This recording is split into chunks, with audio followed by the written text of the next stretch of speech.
Now you look at what robots can potentially do.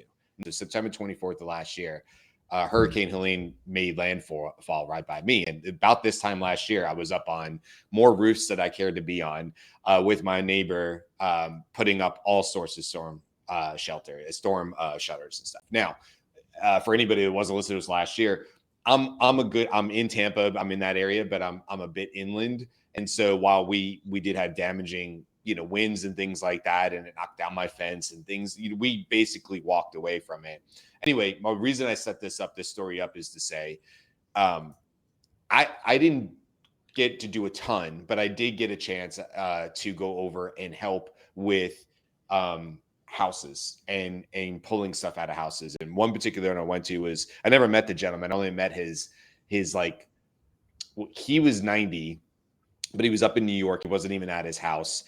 Single story house. You sort of think of what an old 1950s style traditional Florida house is. That's what it looked like, right? Single story ranch, right?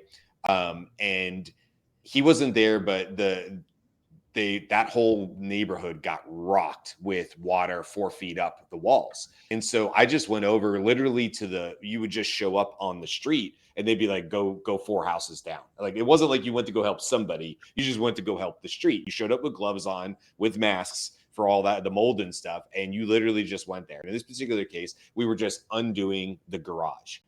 First, we had to get the garage door working. Then there was a car in there. There were lines halfway up the car where the water line stopped. And everything in that garage looked like, and God knows how old it was, from paint cans to you can imagine a 90-year-old's garage that hasn't really been touched. Everything looked like it was put in a washing machine. It was just this, right?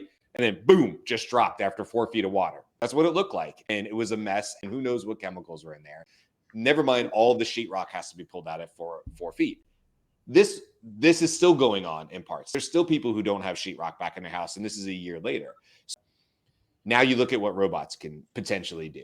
Now we have the opportunity of a truck coming down the street and saying, hey, relief is on the way. It's owned by the county. It's owned by the state, just like you would have relief come in from